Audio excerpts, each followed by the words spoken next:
30 years ago, the tiny Pacific island of Nauru was one of the richest in the world. Today, it serves as a warning to nations that have yet to learn the perils of relying on one revenue stream. For many years, the economy of Nauru relied on fossilized bird guano, which is rich in phosphates and thus makes for great fertilizer. But how did Nauru go from being the world's richest country to a country in millions worth of debt? Let's start at the beginning. But before we do, please take a moment to click the thumbs up and subscribe buttons to help me create more enlightening videos like this. In 1789, Europeans made their initial discovery of Nauru when a British ship sailed by an island covered with a green central plateau and tall and lush coconut trees. Because of the island's natural scenery, the British referred to it as the Pleasant Island. But what they soon found added more meaning to the name. At first, it was believed that the island's resources were limited to coconuts and fish. However, a geologist from the United Kingdom discovered high-grade phosphate that could be used in cosmetics, animal feed, and fertilizer. This changed the perception of the island's resources. When it was discovered around the turn of the 20th century that 80% of the island was rich in phosphate, the mining rights were promptly sold to Germany, the colonizer of Nauru at the time.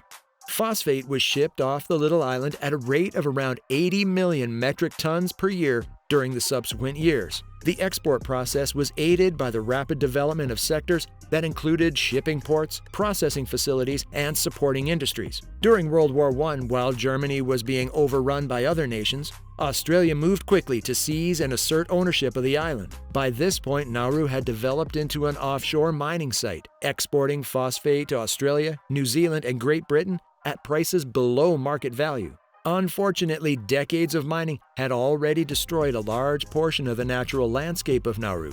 The top side of the island was described as a ghastly tract of land in National Geographic. After being subjected to an invasion by the Japanese during World War II, Nauru was eventually returned to its original owners, the Australians, who proceeded to mine the island's remaining phosphate deposits. Between 1945 and 1968, phosphate mining reached record highs. As a result, when Nauru eventually earned its independence in 1968, the island had lost about one-third of its land area to mining.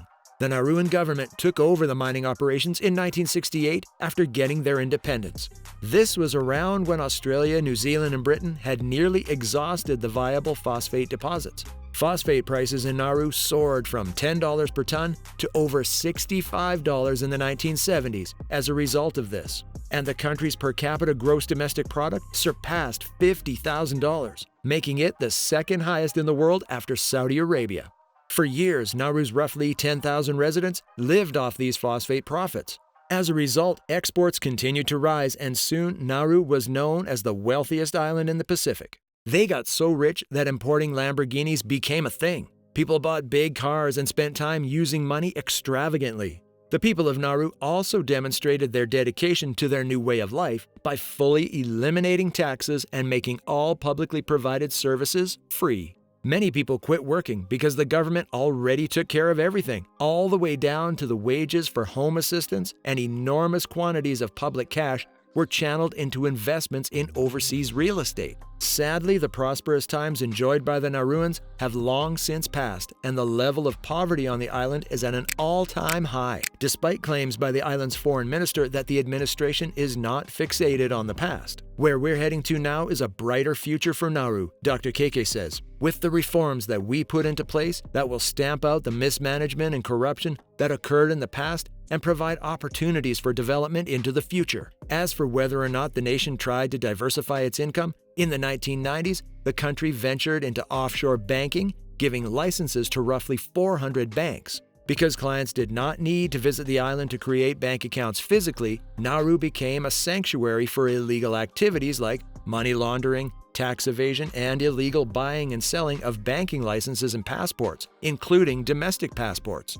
These passports were sold to criminals to shield them from prosecution, and customers including those associated with Al-Qaeda and the Russian mafia. It's reported that the Russian mafia moved around $70 billion via the banks of Nauru alone in 1998. Certainly not a good look for the nation, Unfortunately for the country, even though they brought in millions of dollars thanks to fees, this was not the answer to the problem of how to diversify its economy. However, in 2005, in response to overwhelming pressure from several countries, particularly the United States, Nauru outlawed offshore banking and began mandating a physical presence as a prerequisite for obtaining a banking license. The government also attempted to establish a sovereign riches fund to invest the country's vast wealth in natural resources in such a way that it will produce dividends in the foreseeable future. Unfortunately, the plan was not adequately followed, leading to dangerous investments, large-scale forgeries, and enormous losses on investments, and ultimately bringing Nauru to the point of bankruptcy. Even the discovery of secondary phosphate reserves and the ensuing phosphate rush were not enough to prevent the impending collapse of the economic system. The country's central bank failed, and assets in real estate located in other countries were seized. One disaster continued to lead to another until Nauru's phosphate deposits were finally played out. Its national finances were at the mercy of the international commodity prices. Because the Nauruans had essentially forgotten how to work after having Chinese and other foreign workers handle much of the mining for a century, there was little to zero option for income. Still, Nauru attempted to become a tax haven to increase its foreign exchange earnings. However, it quickly ended due to pressure from the United States and the Organization for Economic Cooperation and Development, which labeled it a rogue nation that assisted the Russian mafia and others in laundering their money. This remarkable tale of Nauru has infamously turned the island nation into one of the biggest disasters in the history of London theatre, especially considering that the country had earlier invested in a box office failure, a musical titled Leonardo the Musical: Portrait of Love. The musical depicted a fictional love triangle between Da Vinci, Mona Lisa, and a soldier. In 2001, Nauru's GDP dropped to $32 million after the country exhausted its phosphate reserves and foreign investments flopped. Meanwhile, the unemployment rate skyrocketed to 90%. In 2002, Nauru defaulted on its obligations because the value of the Australian dollar had dropped relative to the US dollar, making repayment impossible. But where's Nauru's economy right now? Now, most of Nauru's foreign money comes from taking in refugees from all over the world who want to move to Australia.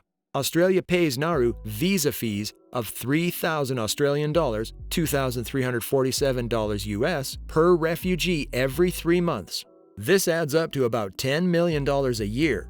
The price of a business visa in Nauru has also gone up from $400 to $6,000, and the cost of a visa for a journalist went from $200 to $8,000 Australian dollars. In fact, since the offshore detention and processing center reopened in 2013, Australia has been paying about 2/3 of Nauru's $170 million GDP in direct aid, visa fees, and payments to the government for hosting the refugees.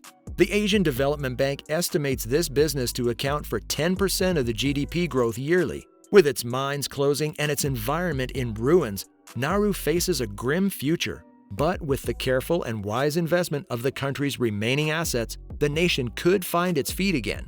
Did you know that Nauru was the world's richest country at some point? What do you think about their excessive spending habits and paths so far? I'd like to hear from you. So please feel free to like, comment, and subscribe, and I'll see you in the next video.